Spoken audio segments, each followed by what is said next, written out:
The sun had barely made it over the rooftops when I stepped outside, mug in one hand, hose in the other. Saturday mornings were sacred, coffee strong and black, the hiss of sprinklers tapping soil, the comfort of lawn lines cut just right. That little slice of ritual was mine. 27 years of the same house, same habits, same woman. Predictable, familiar, safe, or so I thought. I set the mug on the hood of my truck, wiped sweat off my brow, and pulled out my phone. Nothing dramatic, just a check of the weather, maybe the news. Habit. But the moment I opened Facebook, everything shifted. It wasn't a message. It wasn't a call. It was a picture. Alice, in Dallas. At that sales conference, she swore it was networking, not fun. Standing next to Bryce, the grinning, overconfident junior rep from her office. The one who always acted like a golden retriever in slacks. His arm was wrapped tight around her shoulder, one hand holding 2 drinks. Her body leaned in like she belonged there, her head tilted toward him just so. And the caption? My real partner. #workisband for life. 2 hearts. 57 likes. 16 comments. Office goals. Love this. Y'all are too cute. Cute. My thumb hovered. Not over the like button. Please do not modify it.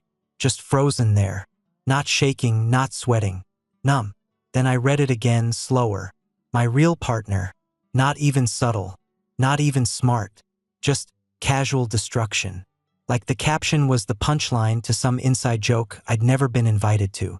I didn't rage. Didn't call. Didn't text. Hell, I didn't even blink. I took a long sip of coffee. Still hot. Then I turned, walked back into the kitchen, and opened the drawer next to the fridge. Tucked behind the rolling pin and old warranties was a beige folder. Legal-sized. Labeled in my handwriting from 3 weeks back. If she slips. Inside was everything.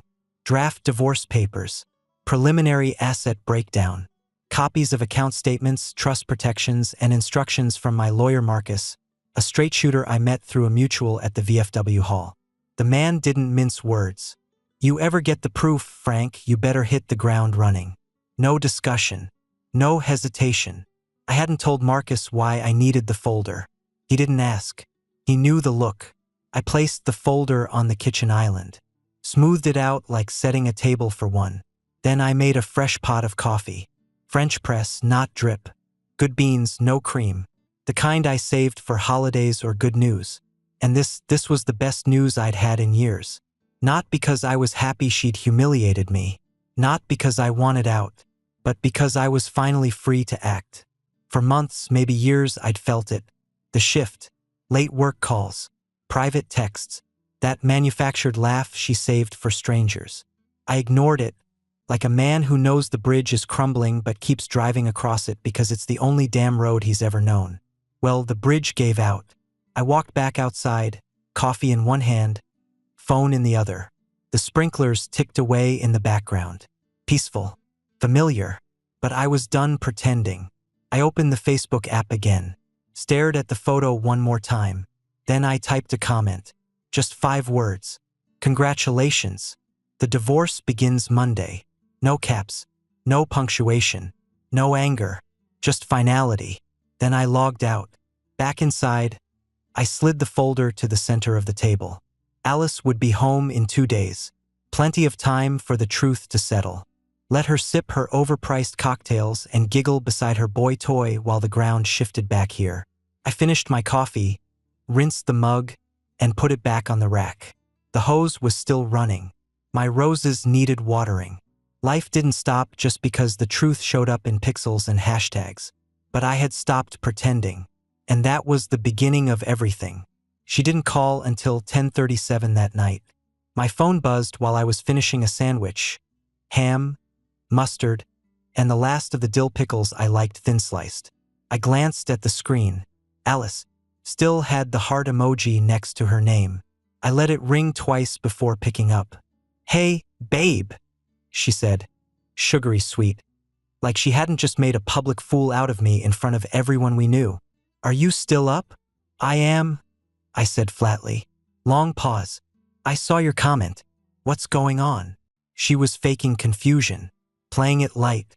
Her voice carried that nervous laugh she used when she knew she was in trouble but didn't want to admit it.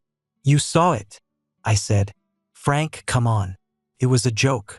Just some harmless fun. You know how people are on social media." Another pause. "I mean, it's a silly hashtag. Everyone calls Bryce their work husband. It doesn't mean anything.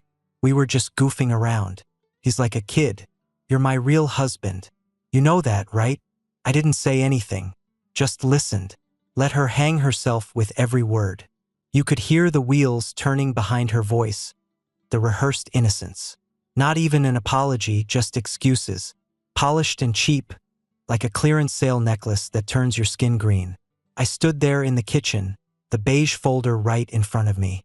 When she finally ran out of things to say, I answered, "Check the kitchen." "What?"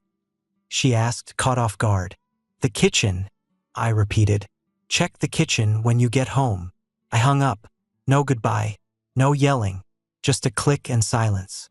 I imagined her staring at her phone, confused, maybe annoyed, still thinking this was some dramatic act I'd get over in a few days. But the folder wasn't for theatrics. It was the final page in a book I didn't want to read anymore. Inside was the divorce petition, signed, notarized, time-stamped. Also included, a full itemized breakdown of our joint and separate accounts. A proposal for property division. The house in my name, the lake cabin left to her. A clean car title transfer for her SUV. Copies of every financial document she'd ignored for years. All of it reviewed by Marcus. She could laugh. She could pretend it was a joke. But this wasn't a bluff. I placed the folder dead center on the kitchen table under the hanging light. That kitchen had seen every phase of our life. Burnt toast mornings, Christmas breakfasts, awkward fights about bills, whispered apologies over glasses of wine. Now it was a battlefield, and I didn't need to shout to win. The rest of the weekend passed in deliberate silence. I cleaned out the garage, threw out old boxes she never touched. I canceled our streaming services and rekeyed the front door. I packed up every photo of us together neatly and stored them in the attic. Not because I was bitter, because I was done. When Alice called again Sunday night, I didn't answer. She left a message this time, trying a different tone. Soft, wounded, like she was the victim. "I don't understand what's going on, Frank. You're scaring me. Can we please just talk when I get home?" There was no apology in that voice either. Just fear. Not of what she'd done, but of losing the comfort she'd taken for granted. I replayed that message only once, then deleted it. Monday morning, I called Marcus to confirm the delivery of the papers. He'd already prepped the filing with the county clerk. All it needed was a timestamp. He asked if I was sure. "Completely," I said. "Then I'll have it served by Tuesday." "Make sure it's waiting for her," I said. "On the kitchen table." He chuckled. "That's cold, Frank." "It's clean," I said. "And clean's better than messy." He didn't argue. That afternoon, I grilled a steak in the backyard. Just me and the smell of mesquite charcoal, the sizzle of fat over fire, the hiss of something primal returning. I ate alone. And for the first time in years, I didn't feel lonely. Because this wasn't revenge. This was release. By Monday morning, the neighborhood was already baking. I stood at the sink sipping coffee, watching the steam rise off the pavement like the heat was trying to peel the whole world apart. That Facebook post was long gone, deleted sometime Sunday afternoon. But not before I took screenshots. Not just of the image, but the comments, the timestamp, and the office location tag. I wasn't angry anymore. Not in the loud, break things way. I was focused. Alice had made her bed. My job now was to make sure she lay in it without the silk sheets she'd gotten used to. At 10:03 a.m., I opened my laptop, connected to a VPN, and logged into a clean burner Gmail account. One created weeks ago, when I first started suspecting something was off. I didn't write a long letter, just one paragraph. Direct, formal, factual. Subject: Code of Conduct Violation, Employee Alice Bennett. Attached: screenshot from public social media account, dated Friday, 1:42 p.m., during a company-sponsored event in Dallas. Employee appears to be engaged in an undisclosed personal relationship with subordinate Bryce Middleton. Caption reads, "My real partner. Hashtag workispan for life. Timestamp aligns with company paid hours." Then I hit send. To HR Director, Alice's company. CC, Compliance Officer. BCC, myself. No threat, no demand, just evidence. By noon, the post had been scrubbed from every platform. Instagram gone. Facebook wiped.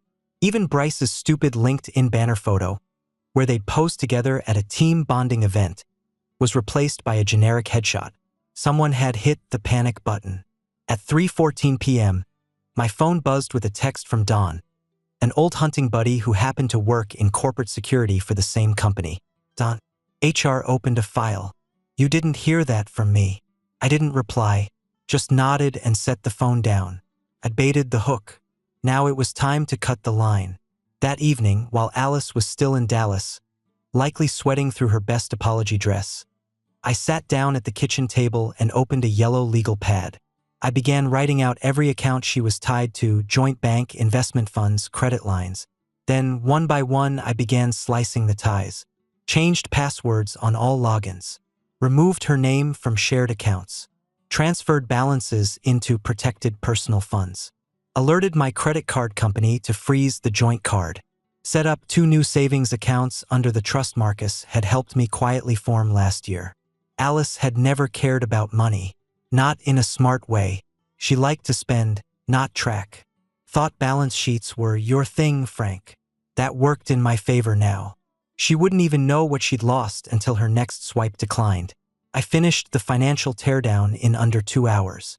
Not because I rushed, because I'd been preparing for this. Maybe not consciously, but in that quiet, instinctual way men get when they know something's off. When your gut starts filing paperwork before your brain admits there's a problem. Before I shut the laptop, I opened the folder one last time and made a small note. HR contacted. July 1st, 25. Digital scrub initiated. Finance restructured. Dated and signed. Then I poured whiskey. Not to celebrate, just to mark the line between before and after. The house was quiet. Too quiet, maybe, but not empty. That's the thing about controlled anger. It's not a fire. It's not loud. It's a current under the surface. And when you learn how to hold it, really hold it, you stop reacting. You start building. She'd taken her shot. Smiled while doing it. Thought she could humiliate me and come home to the same old life. But I wasn't angry that she loved someone else. Hell, I didn't even care if it was love. What I couldn't forgive was the performance. The caption. The act of throwing away 27 years with a hashtag. That was what lit the fuse. And the beauty of a slow burn? You control exactly when it reaches the charge. She came home early. Not because she missed me. Not because she wanted to fix anything. She came home because the walls were closing in and she thought maybe, just maybe, she could talk her way out of the fire. Tuesday afternoon, I was finishing up some trimming out back when I heard the tires crunch onto the driveway. She still drove too fast into the curve, like she owned the road. I didn't move, just listened. Car door opened, then slammed. Her heels hit the walkway in quick, clipped beats. The front door didn't open. I changed the lock Sunday night. New deadbolt, clean install, digital keypad. Only one code existed and it wasn't hers. She knocked twice, harder the third time. "Frank!" No answer. Frank opened the door. "What is this?" Still nothing. I finally stepped around the side yard. She saw me and tried to smile. Lipstick too bright, sunglasses too large. A woman used to getting her way. "You're being ridiculous," she said, like she was talking to a child. "We need to talk." "I agree," I said, "but not here. Not like this." She tried the handle again. Still locked. "You locked me out of my house?" Her voice cracked. Not from sadness, shock. Like it had never even occurred to her that this house wasn't hers. "It's not your house," I said. "Never was. Title in my name. Has been for 19 years. She opened her mouth, but I cut her off. "You're staying in the guest house. Your bags are already there. Food in the fridge, linens fresh. Keys on the table. "What the hell, Frank?" she snapped. "You can't just kick me out." "You're not being kicked out," I said. "You're being relocated. It's all in the folder." "What folder?" I pointed behind her, toward the guest house. "On the bed." She hesitated, then stomped past me like she was still in charge. The guest house door slammed. 10 seconds passed, then 20. Then I heard the distinct shuffle of papers. I'd left her a second beige folder. This one held the finalized split proposal. Property division, generous but firm. Every asset tracked, every dollar accounted for. Her lawyer, if she got one, would find it hard to contest. Her voice cut through the window screen. "This is insane." No response from me. I just went back to trimming the hedges. She came storming out again, folder in hand. "This isn't how people do this, Frank. You posted your affair with a hashtag," I said, not even looking up. "I'm doing better than that." She sputtered something, some mix of rage and disbelief, but the words didn't land, because they had nowhere to land. She'd crossed a line and expected a lecture. Instead, I gave her consequences. "You want to talk?" I said, finally turning to face her. "We'll talk through lawyers." She looked around like the whole neighborhood was watching. They weren't. Nobody cared. "I made one mistake," she said. "One stupid mistake." "No." I cut in, calm but sharp. "You made a series of choices, public choices. And now this is me responding." Her hands dropped to her sides. The folder dangled like dead weight. The silence between us wasn't dramatic. It was final. I walked past her, back into the house. She didn't follow. Later that night, she stayed holed up in the guest house. Lights on, TV flickering through the blinds. I made myself a simple dinner, roast chicken, rice, broccoli, and ate at the same kitchen table where that folder had first sat. For the first time in years, my home felt clean. Not just tidied, not just quiet, clean. Tuesday morning came like a slow fuse, quiet, steady, inevitable.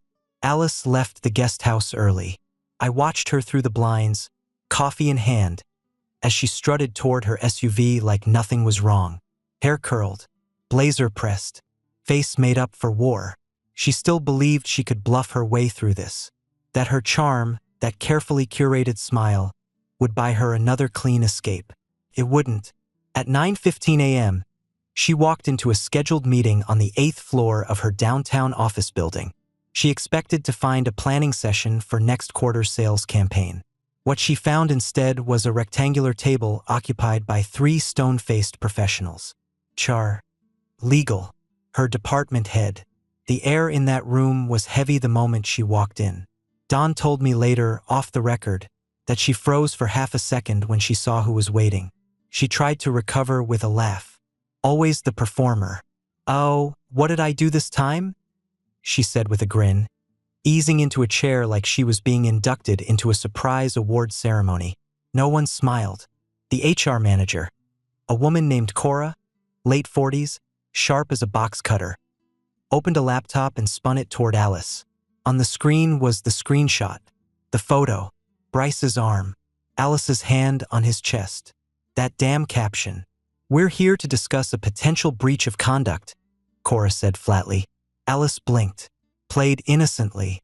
"Is this about the post?" It was a joke, just something silly from the trip. Cora didn't blink. "There are time-stamped records showing this was posted during paid work hours at a company-sponsored event. The individual in the photo, Mr. Middleton, is listed as reporting to you on the current org chart." Alice started to say something, then stopped. Her department head, Mr. Landon, a man who'd always tolerated her as long as numbers looked good, folded his arms and finally spoke. Even if it was a joke, it was a bad one, and it created a liability. The legal counsel slid a printed stack across the table.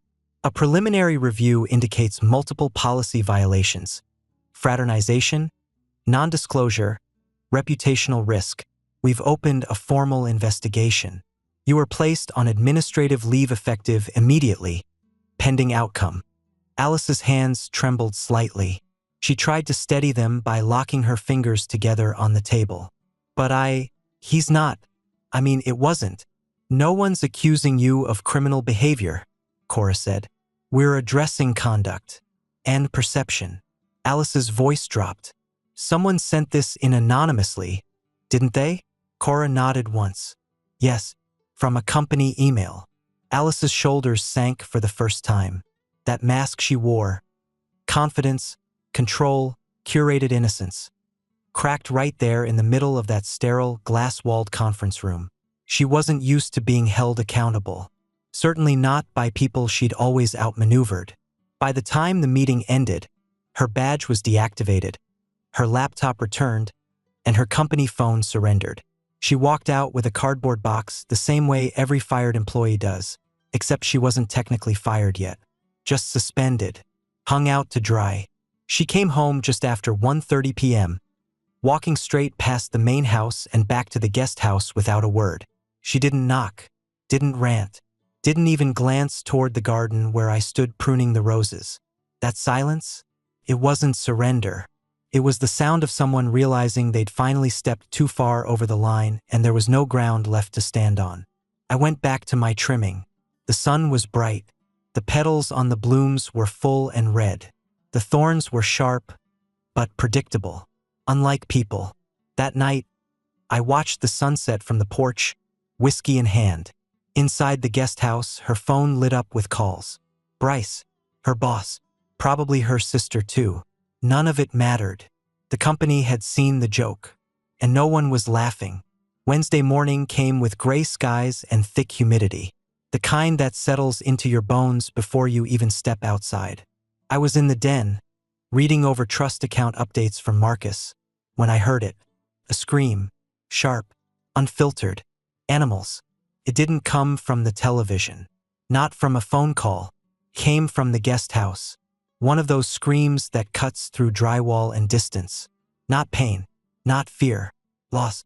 I didn't move, just sat in the leather chair, the one with the cracked armrest she always said we should replace.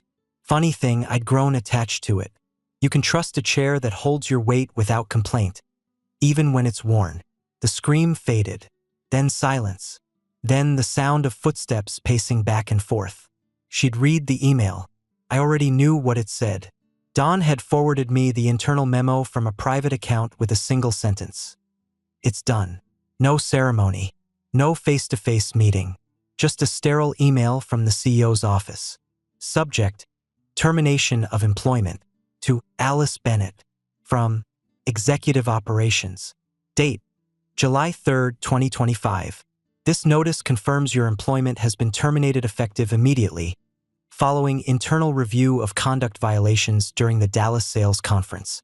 You are not eligible for rehire. Access to all systems has been revoked. Please do not return to corporate premises. Final compensation and documentation will be delivered to your home address within 5 business days. Executive leadership. No name at the bottom. No apology. Just cold language and colder air behind it. She'd thought she was indispensable. Turns out, no one is when the numbers look bad and the PR risk looks worse. I heard a door slam. The blinds in the den shifted with the pressure change. Then another scream. This one muffled longer, as if she was trying to smother it with a pillow or her own hand. Still, I didn't move. Instead, I put on my gardening gloves, walked outside, and headed straight for the raised beds. The basil had been struggling since the last rain, and the tomatoes needed pruning. Real things. Things that responded to care and time. Unlike people who thought hashtags were a substitute for loyalty. Half an hour later, I saw her through the corner of my eye, standing at the window of the guest house. Pale, furious, a silhouette behind the glass. She didn't come out. She didn't dare. There was nothing to say, and even if she tried, I wouldn't have heard it. The sound of the trowel scraping dirt was louder than any apology she could invent. She was fired, publicly humiliated, professionally exiled, and I hadn't raised my voice once. That night, I grilled a steak and poured a bourbon. Ate alone. The quiet wasn't lonely, it was clean, like a room finally cleared of smoke after a long fire. I didn't toast to anything. I didn't replay the past. I just chewed, swallowed, and breathed deep. Some men break things to feel in control. I built something. Boundaries. Peace.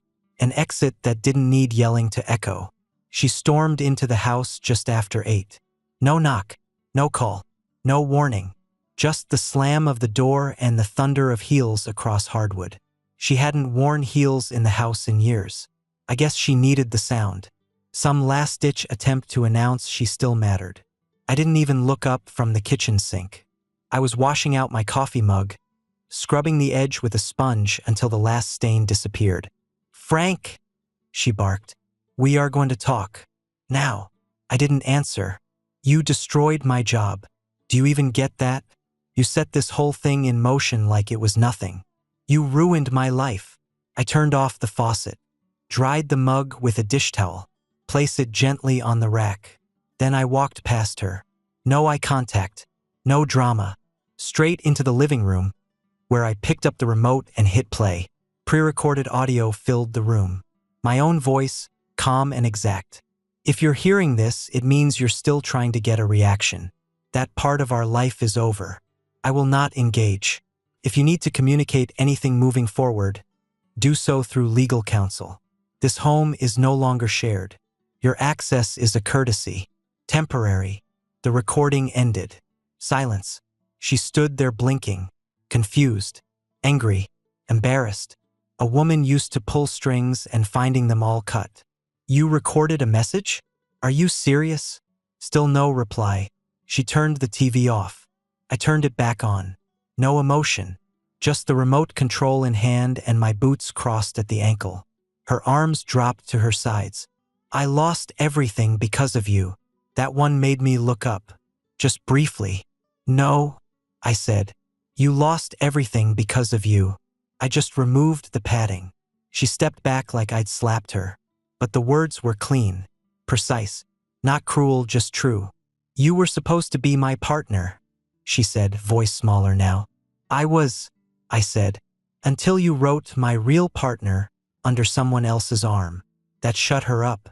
She wandered the living room for a bit, like a stranger in her own life.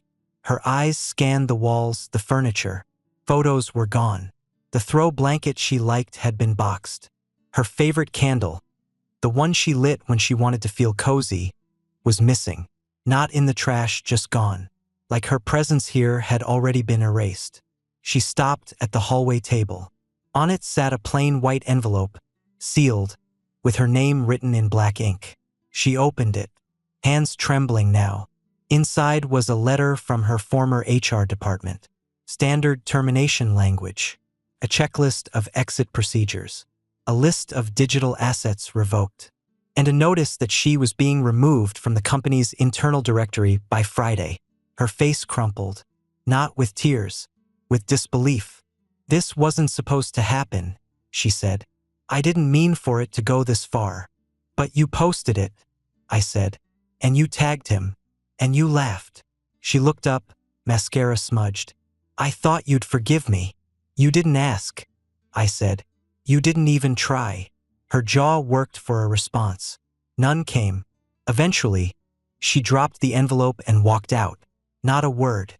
Not a door slam. Just the sound of footsteps fading down the hall like the ending to a play she hadn't rehearsed well enough. I turned off the TV. Sat in the dark. The quiet wasn't a victory. It was something better. Completion. The courthouse smelled like floor polish and old paper. That sterile blend of bureaucracy and consequence. I sat in the second row of the family division courtroom. Crisp navy shirt. Wedding band long since removed. My lawyer, Marcus, adjusted his cufflink with the same calm precision he used for cross-examinations. Alice sat across the aisle with her attorney. A young, frantic guy named Denton who looked like he'd walked out of a job fair. She looked thinner, paler, like sleep hadn't been her friend in weeks. Her heels were scuffed. Her blouse was wrinkled. And for the first time in decades, she didn't look like the woman who used to command every room she entered. The judge entered, older man, no nonsense, reading glasses at the edge of his nose. He shuffled papers as Denton stood, trying to inject urgency into a case that had already been lost. "Your Honor, we believe the proposed asset division submitted by Mr. Bennett is punitive and fails to reflect equitable partnership during the course of the 27-year marriage. My client is seeking alimony and a 50% division of all shared assets, including the primary residence. Marcus didn't flinch. Your Honor, he said, stepping forward. We have prepared a full chronology of financial contributions, property titles, and employment records. We've also submitted digital evidence regarding a workplace relationship that resulted in Mrs. Bennett's termination, which directly impacts her financial claims. The judge adjusted his glasses. We received the document packet yesterday, he said, flipping through it. Screenshots from social media, time-stamped, submitted to the defendant's employer during company time. Termination letter confirmed. No contest. Alice said nothing. Her lawyer looked at her. She didn't even shake her head, just stared straight ahead like the verdict had already been carved into the walls. The judge continued. Mr. Bennett's trust was established 5 years ago, funded with inheritance and salary from a separately held business account. Those assets are protected. The primary residence was purchased and paid in full prior to the marriage, confirmed by deed. He looked up. This isn't a debate. It's documentation. Denton tried again, voice rising. But surely, Your Honor, 27 years. The judge held up a hand. I've seen the numbers, and I've seen the conduct. This wasn't a simple dissolution.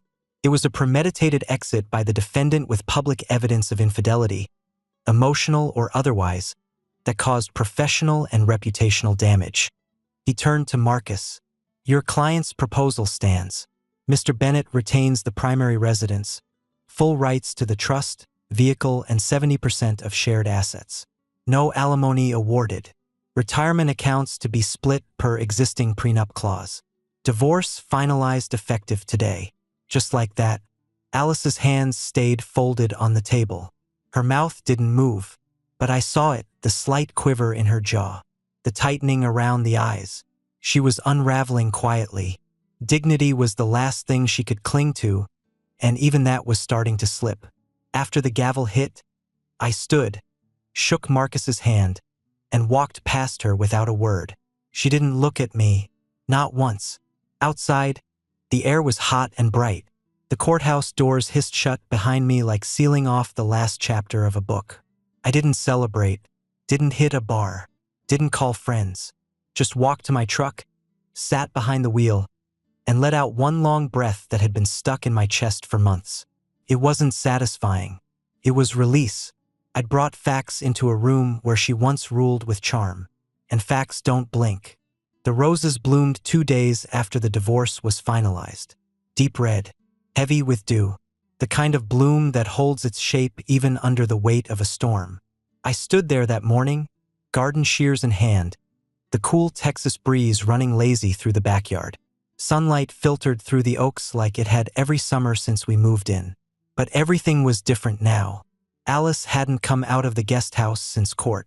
No fights, no speeches, just silence. She'd filed a mail forwarding order and packed up in pieces. One morning, the car was gone. The spare key left on the table. No note. She didn't deserve one back. I didn't gloat. I didn't throw a party or post a single word about what had happened. That wasn't the point. This wasn't revenge porn for my ego. This was peace brought through restraint. A clean cut made with a steady hand. Inside the house, the air felt new, quiet but not hollow. Her perfume was gone from the hall. Her voice no longer echoed through the kitchen. The chaos had been replaced with something better than noise, clarity. I brewed coffee, poured a cup, and walked the yard. From the porch, I could see the entire garden. Tomatoes are ripening, peppers standing tall. Basil finally pushed through the dry soil. And those roses, stubborn, perfect, unapologetically alive. My phone sat inside, face down, unanswered. I knew she'd be checking her inbox, refreshing it, reading the termination letter again, as if the words might magically change, wondering when someone would swoop in and fix what she broke. But there would be no rescue. No one's coming for someone who built their empire on charm and captions. And me? I didn't need saving. I already saved myself. There was a time I would have given her everything. My patience, my money, my name, my future. But a man can only be ignored so long before silence becomes a language of its own. I sat on the edge of the porch, sipping my coffee, watching the birds pick at the feeder I'd refilled that morning.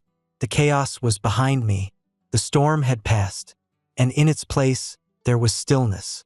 Not emptiness, just peace.